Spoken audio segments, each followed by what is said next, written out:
Welcome to Season 10 of Talking with Traders as we begin 2025. We're into the fifth year of this podcast that began in 2020, and we've just surpassed 200,000 downloads of Talking with Traders. Once again, IG have come on board as the sponsor of this podcast. We're truly grateful to have such a global leader in online trading as our sponsors. In the coming weeks, I'll be interviewing various guests from around the globe on the topic of trading. Some of these will be past guests that we welcome back to the show, and some will be new guests. The idea is to attract a broad spectrum of different perspectives from players in various areas of the markets. None of what you hear here is financial advice, but it is intended to get you thinking about how you might be able to apply what you hear here to your own trading and investing. Remember to subscribe to this podcast on your favorite podcast app. That way, you'll be notified when new episodes are released. Or if you watch these interviews on YouTube, please subscribe to our YouTube channel and give us a thumbs up and leave a comment if you wish. We welcome the engagement. Once again, thank you to IG for sponsoring this podcast into its fifth year, and thank you, listeners, for your continued support. Now, let's get into this week's interview.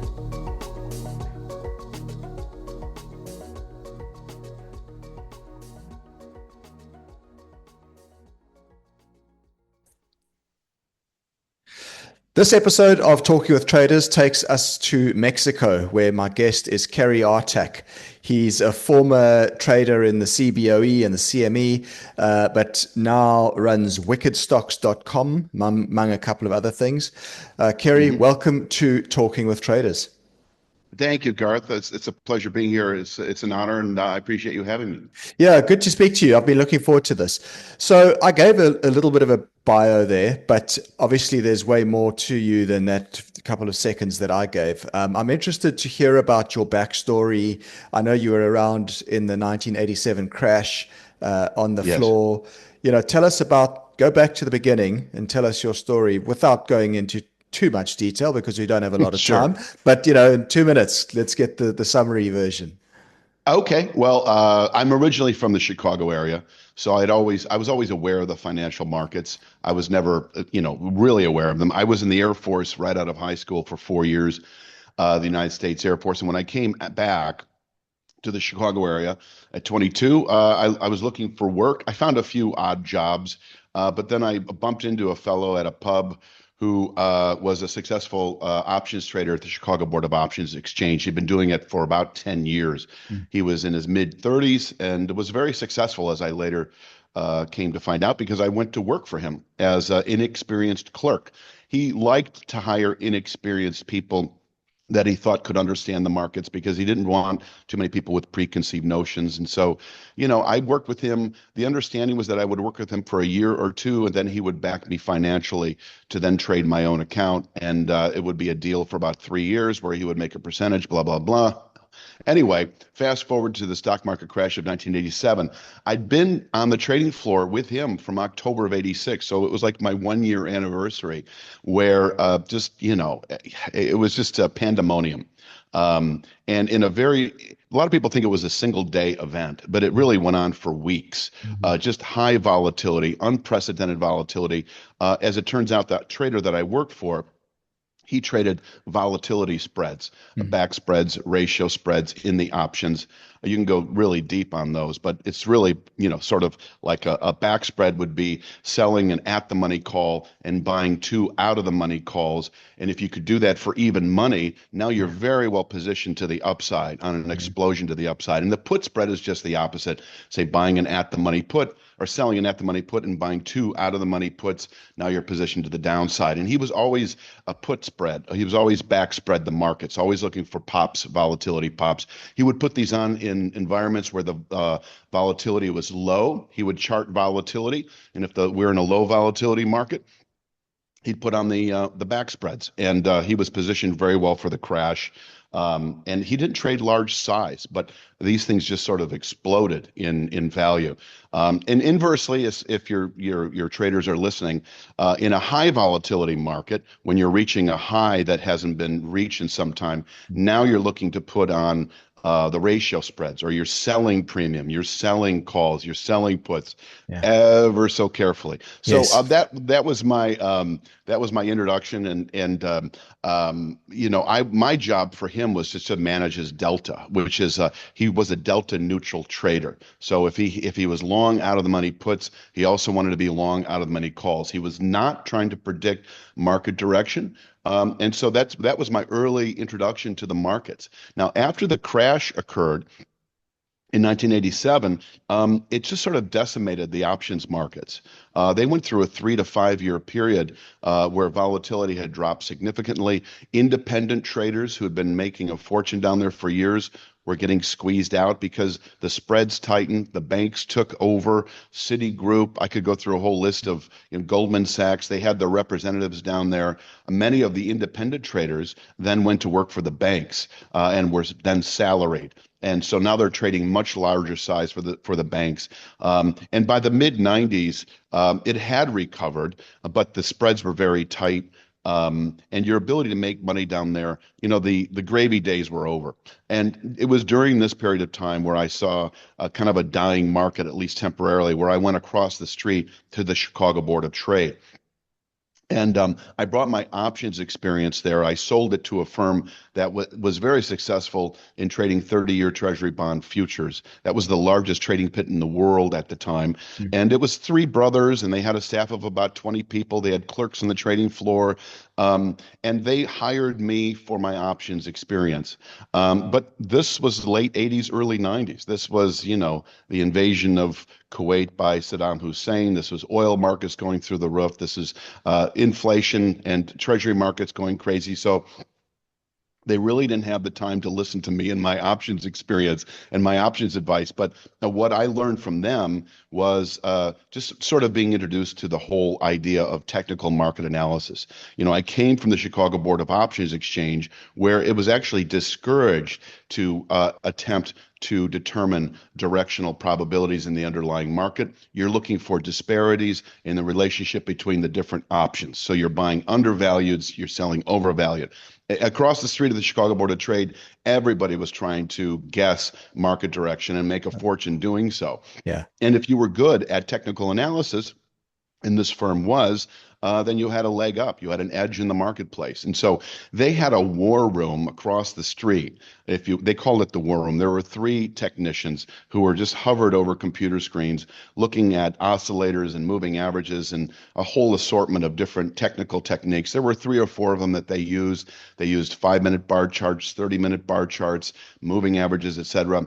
And they would then call this information down every 15 minutes to the trading floor, who was a clerk, who had a phone. And that became me eventually, and so I would pick up the receiver, the phone would ring, and I'm at the edge of the trading pit that had about 1,200 men yelling and screaming, an occasional woman too. Yeah.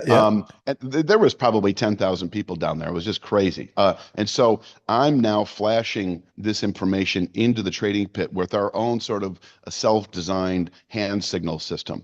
I would go, this was moving average. So I'd wave my hand, across the line. Right. And that they would see moving average, and then I'd go 15. I do the 1-5. Right. Okay, the 15. But so it would take about a minute to get all this information to them. But then a clerk inside the pit would scream it to our three traders in the pit. We have a buy signal, a 15-minute moving average, and so if they were short, they would reverse and go long. It was all very short-term intraday trading. I mean, it's beyond day trading. Pit trading was you're buying and selling constantly if you're scalping the market. And if you have a sense of market direction, you're skewing more to the upside if you think it's bullish and to the downside if you think it's bearish. So I wound up learning a lot from this firm. What I really came away with actually was not so much their techniques, which I actually began to question over time, because as I read more and more on the markets, I really sort of gravitated toward other techniques. One of the things I thought this firm was missing was the long-term analysis. They were always looking at 15-minute bar charts because they were only interested in the next hour. They really weren't interested in the next 3 weeks. And I would look at a daily bar chart or a weekly bar chart, and I would see that there's a very well-defined, say, descending channel, a series of lows and highs that are running parallel to each other. Maybe they're dropping at the same rate.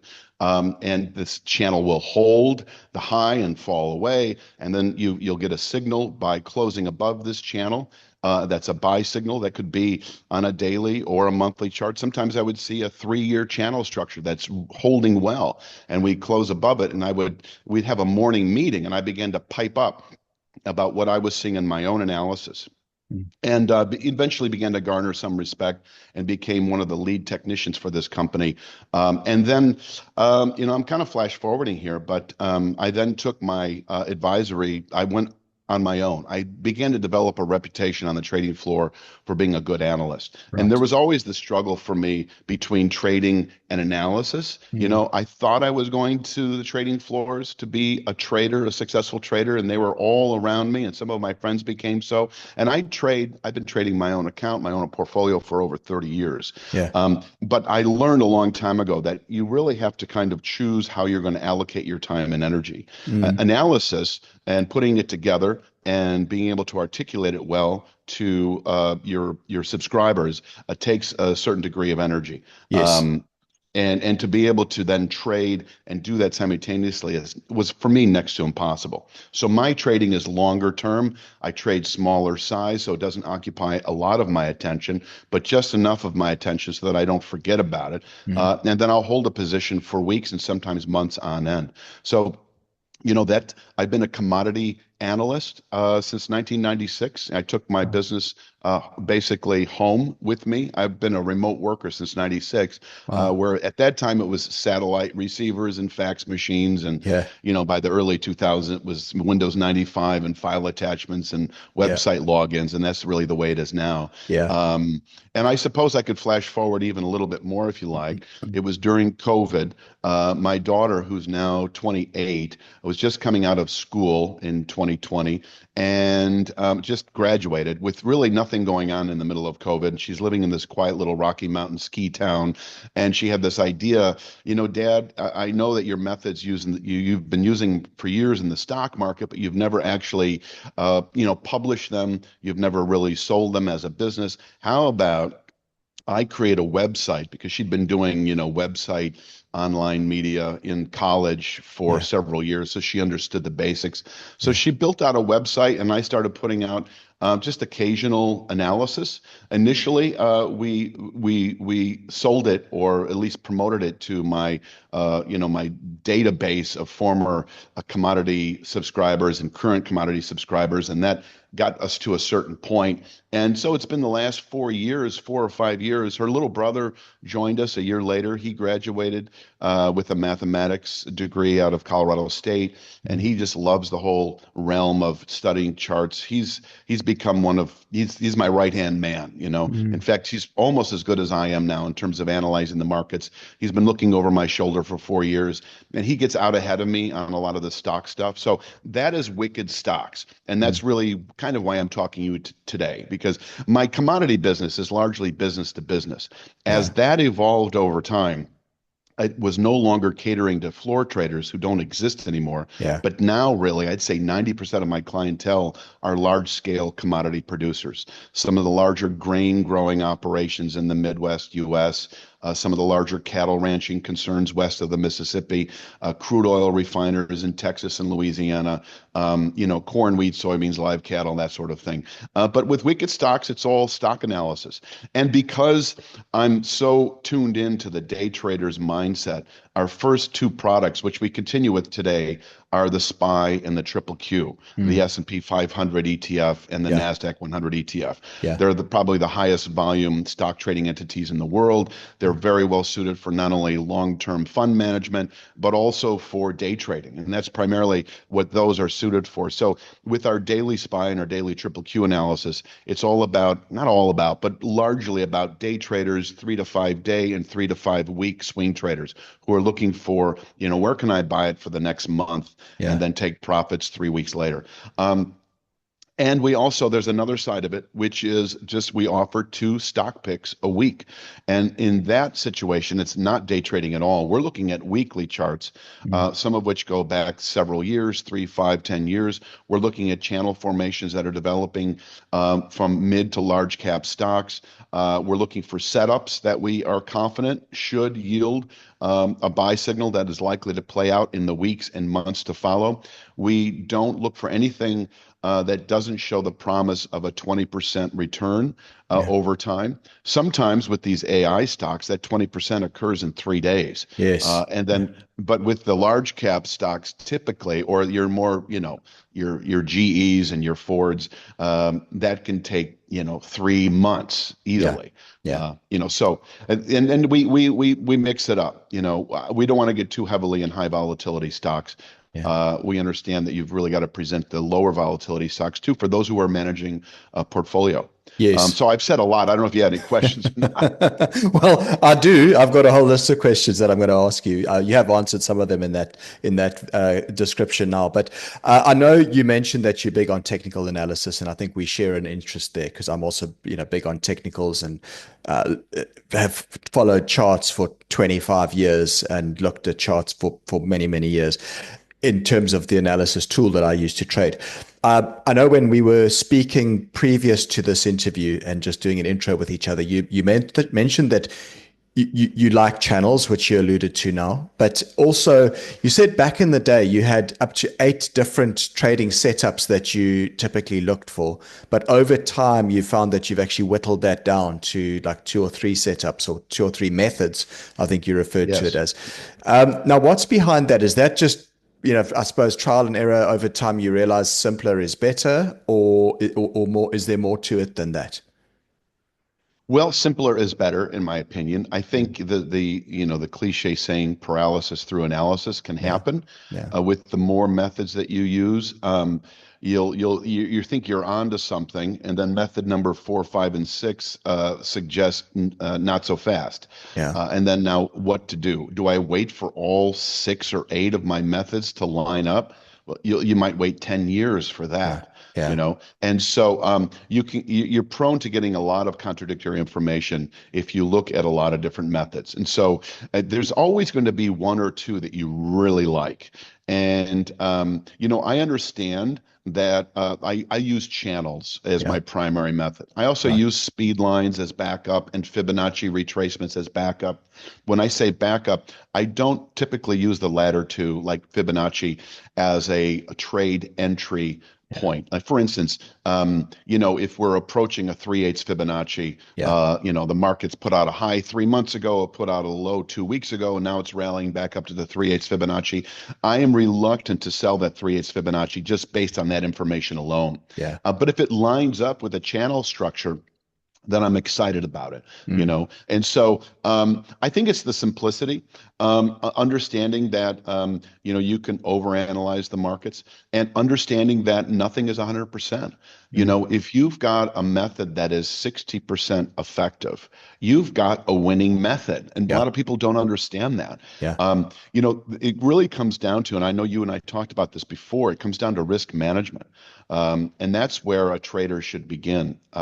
Not so much in analyzing all the different methods that are available. I mean, that's good stuff too. And they Mm. should understand that they should read the books and they should understand the methods and find one that they really like. But really, where one should start is creating a well-crafted risk management approach that they can, and it's trial and error. It's about getting in the market and say, well, that didn't work out very well. I need to Yeah. make this adjustment. And then sort of dialing in a risk management approach that they can adhere to in a disciplined way that becomes eventually second nature. And once your risk management becomes second nature, it has a big impact on your trading psychology. Mm. The elements of fear and greed are much less prevalent. They just sort of subside because you're feeling at your core secure in your own, that you're not going to question whether you're going to get out at the 2% drawdown.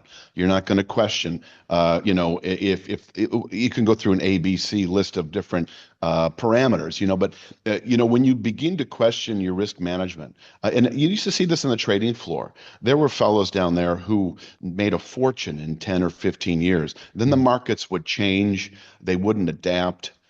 And they would lose their discipline, and it was their approach to risk management that they would often Mm. make big adjustments in. Maybe they would take more risk, and in a very short period of time, they could be wiped out Yeah. because they forgot about really what brought them there to begin with.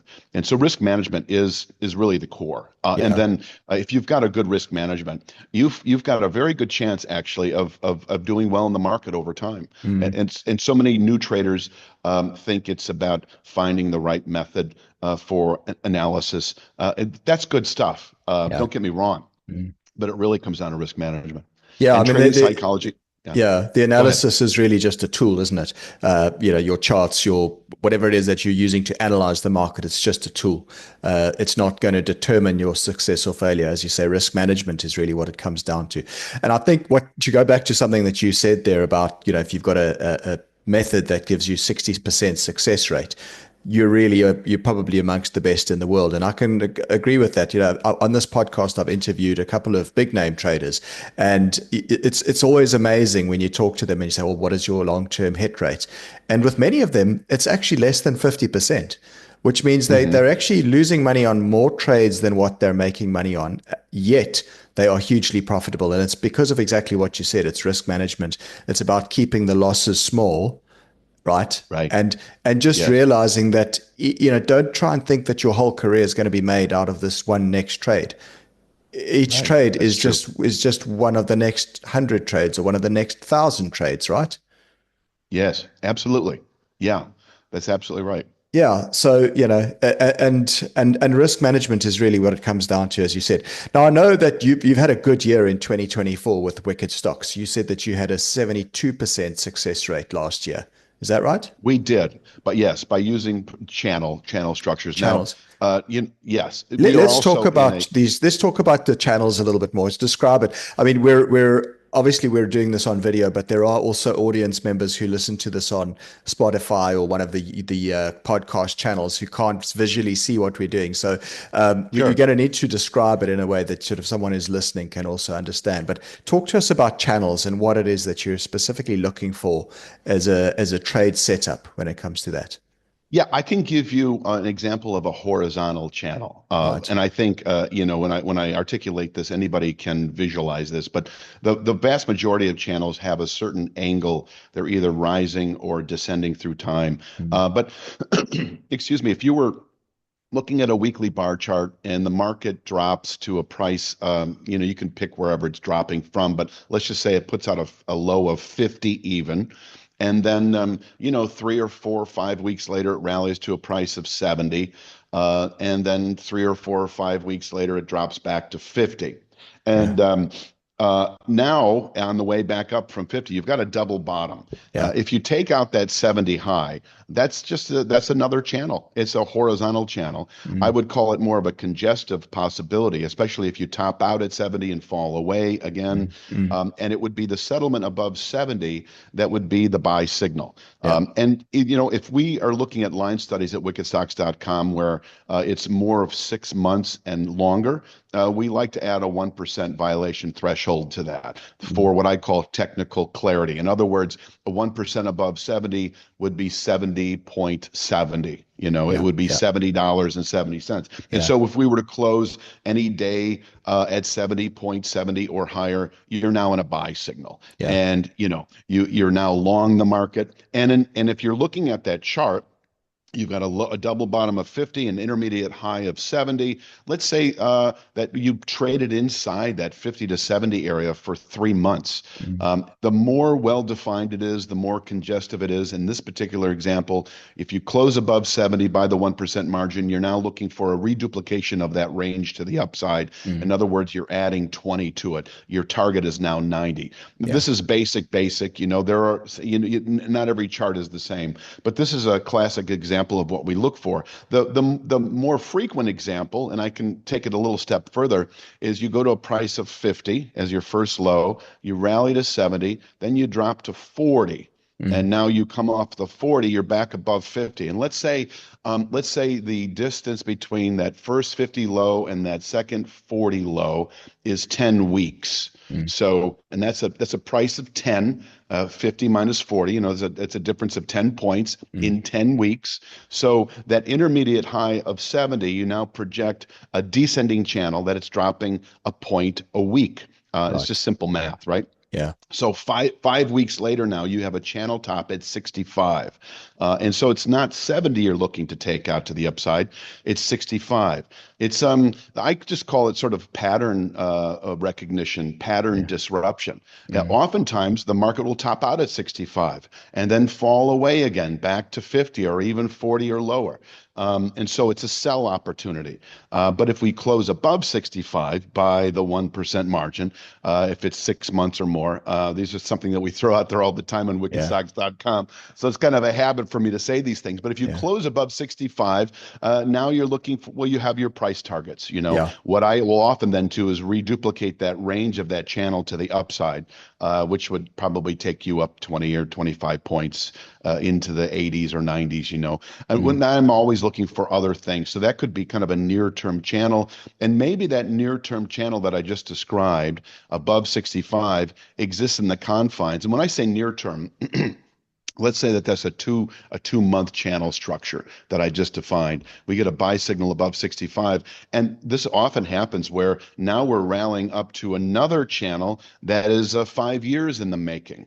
Mm. That is very well defined. So our target now is the 5 year channel top, and so every stock is a little different. And we did have a 72% win rate. In other words, 72%. We put out two stock picks a week, Right. about 100 a year, Okay. and roughly 70% of them worked out. Mm. Now, when we say worked out, my son does all the back testing and everything, and it was a 10% move or better. Now, Right. some of these were 50% and even 100% returns on some of these AI stocks. Mm. We nailed Nvidia a year and a half ago when it broke out. Right. And we had a buy recommendation. I don't even remember anymore. These charts just sort of swim around in my head. Mm. But there was a very well-defined 4 year, mostly horizontal channel top in Nvidia. Yeah. And we tested it. We fell away for about 3 or 4 weeks, and Yeah. then we took it out, and we had this upper target that was met in about 3 or 4 months, Yeah. which was beyond what I was even expecting. Mm. So that's what can happen. You had the AI announcements and such. So Yeah, yeah. No, I remember that breakout on Nvidia. It was a big one, and as you say, it ran about. I think it ran after that about another 300% or something. It was a huge move, hmm and obviously, it's now looking like it's topping out. But certainly in my eyes, it looks like it's topping out. It's making one of those channels, as you say, yes. between what looks to me like about $100 and about $150. Quite a wide channel, but Yeah, I would agree with that. In fact, we've yeah, been watching this closely. We provide daily NVIDIA analysis for right, free, yeah, actually, on our Wicked Stocks YouTube channel. So I'm sort of plugging our YouTube channel right now, if that's yes, okay. yeah, yeah, yeah, But we've got wickedstocks.com where people can subscribe for 47 US a month, right, and they get the daily triple Q, the daily SPY. They get the two stock picks a week. They also get weekly Apple stock analysis, weekly S&P 500 index, and Nasdaq 100 index. That is the package. But yeah, the YouTube channel has been a big driver of our success the last year and a half, especially where we offer daily NVIDIA and daily Tesla analysis in the same exact format. We don't cut corners. It's the same exact format you might see in the daily triple Q and the daily SPY. So I right, agree with you in NVIDIA.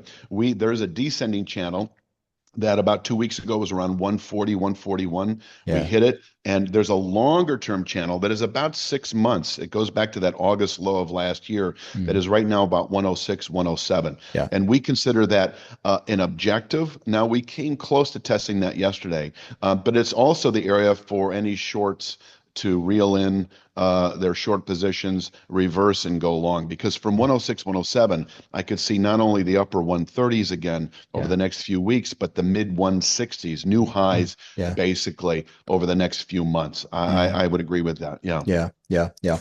You alluded to risk management as such an important part of your success or failure as a trader, and obviously we touched on that. But I just want to go back to that point now.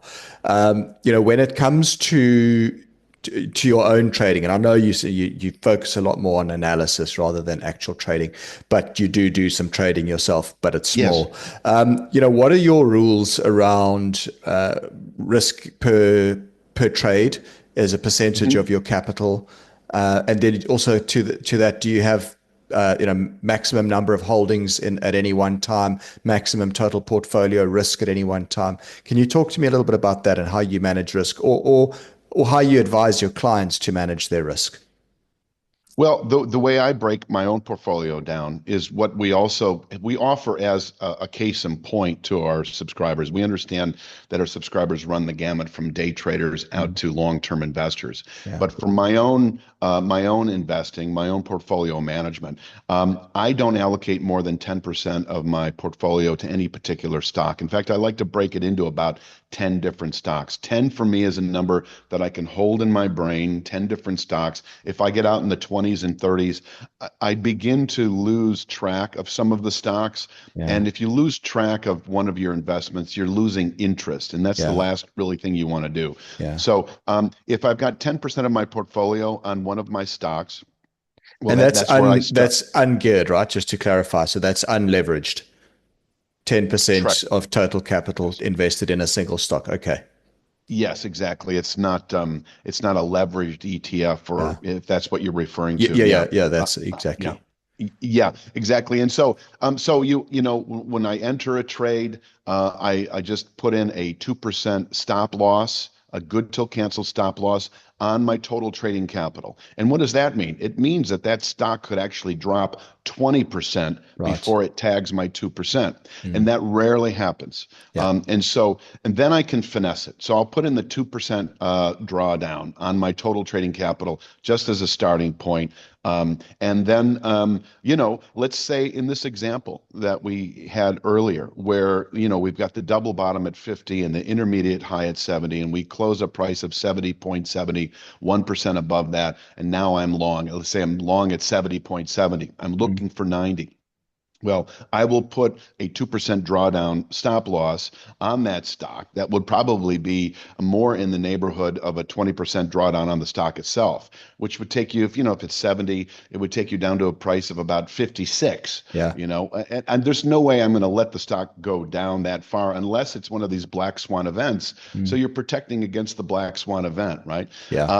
But for the most part, I'm raising that stop. If the stock begins to move away in my favor, I'm raising that stock to 1% below that channel, or 1% below 70.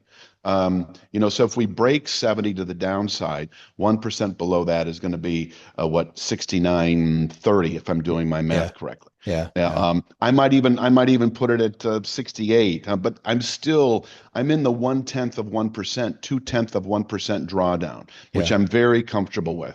Mm. And that's what the beauty of technical analysis, in my opinion, is because you have exact numbers you can use that are valid technical support levels, Mm. technical resistance levels. They're not 100%, but they are valid levels. Yeah. And in my opinion, if we close above 70 and we've got the buy signal, and this happens a fair amount. The market rallies to a price of 73, 74 over the next few days, and then comes falling back to close below not only 70, but below the 1% mark below that. So I use the 1% threshold a lot, both in entering a trade and in exiting a trade. And if we violate to the downside subsequently, that channel at 70, by a 1% margin of 69.30, settlement based typically, or lower, I am out of the trade. And sometimes I'll even go short. Because I I was going learned a to ask long, that. Yeah. Do you yeah, go short as well as long? yes, yes, and that's either shorting the stock outright or reaching for some out of the money puts. In this case, I might reach for those 50 strike out of the money puts. And depending on how long it took for reaching from 50 to 70, I would then sort of estimate how long it might get back down to 50, and then I would choose my strike properly in terms of expiration. But yeah, it took me years. I want to say it took me the better part of 10 years to really.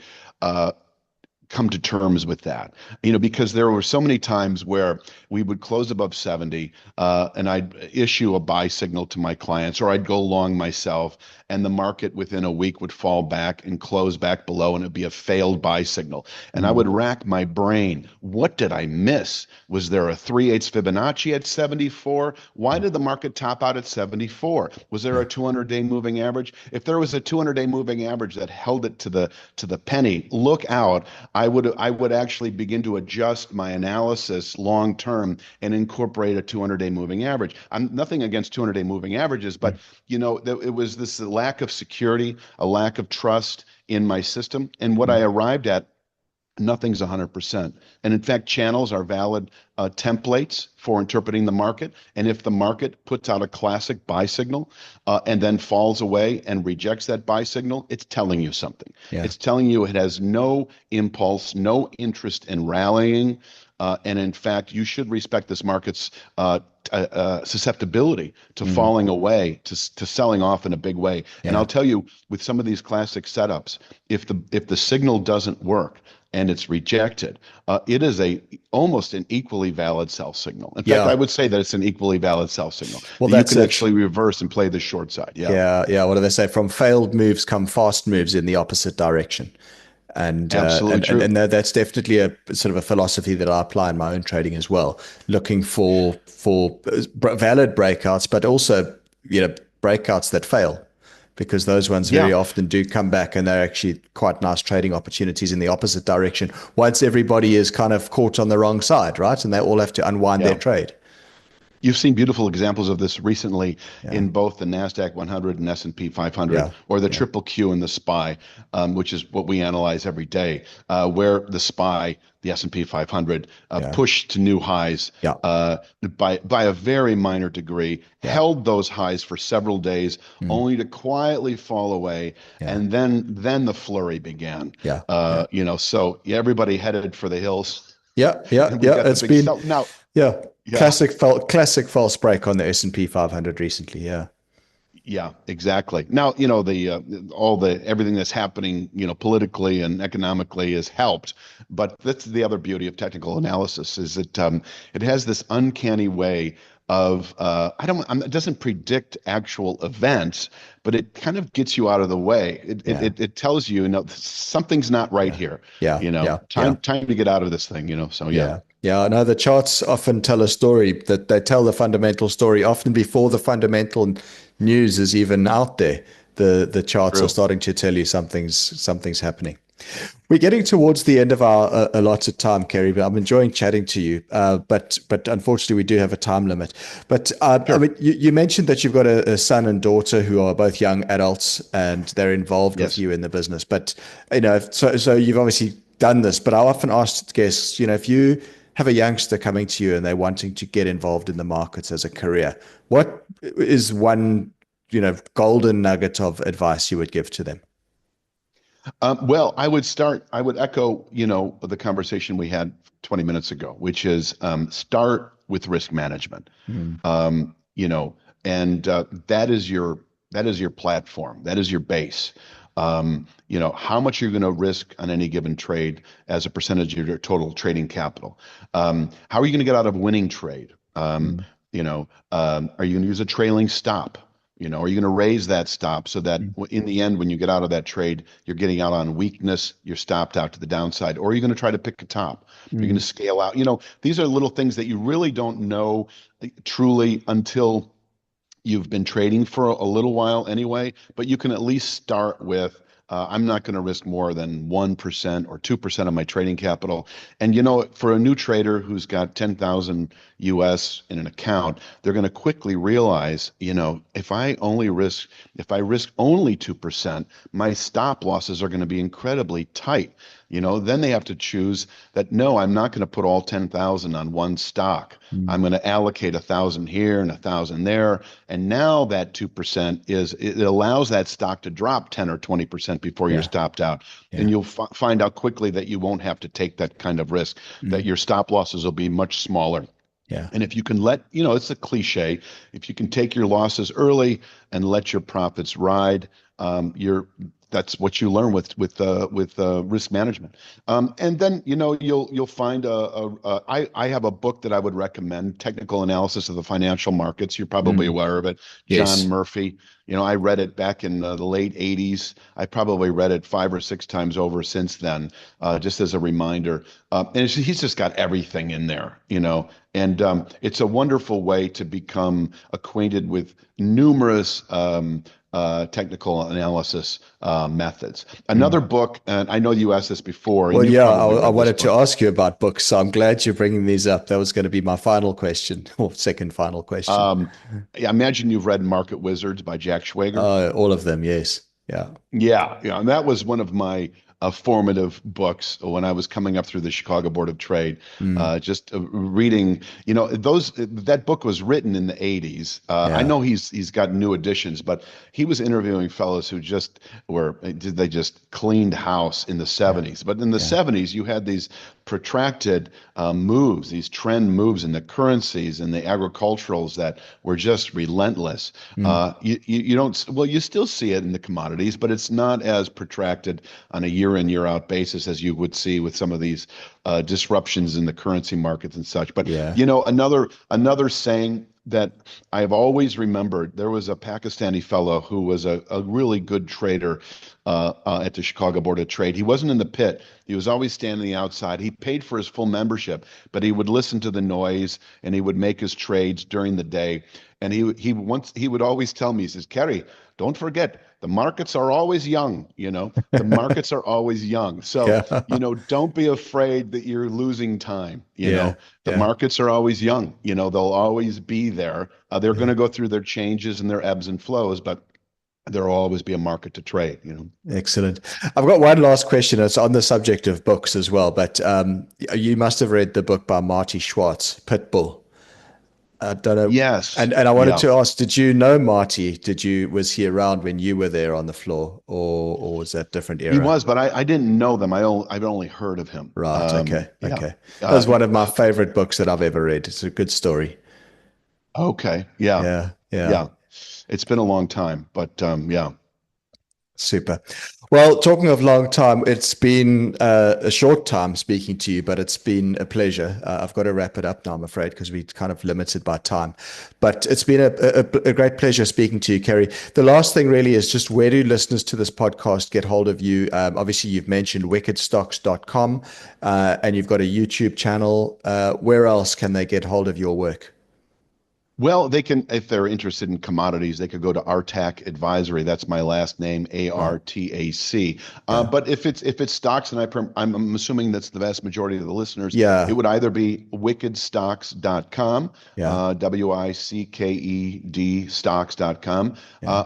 and if they want to be introduced to our work to see if they like it or not, they could go to our YouTube channel. You go to YouTube and just search Wicked Stocks, and Right. you'll see every single trading day we put out a stock pick on Nvidia and Tesla, and we also put out occasional Bitcoin and TLT, Right. the Treasury Yes. ETF, Yes. and an assortment of other stocks. So we put a lot of good stuff out on our YouTube channel, all designed to get people to subscribe to WickedStocks.com. Obviously. Yeah. Yeah. Yeah. Yeah. Fantastic. Well, Cary, it's been a pleasure. Thank you so much for your time.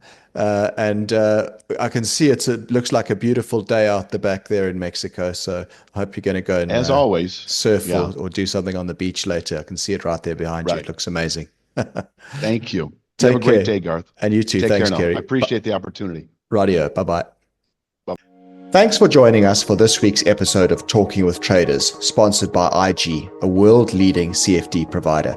We really are privileged to have such a strong global provider of online trading services as our backer for this podcast series. Remember to subscribe for more episodes by clicking on the subscribe button of your favorite podcast app, or if you're watching on YouTube, please subscribe to our YouTube channel, give us a thumbs up, and leave a comment. We welcome the engagement. Till next time.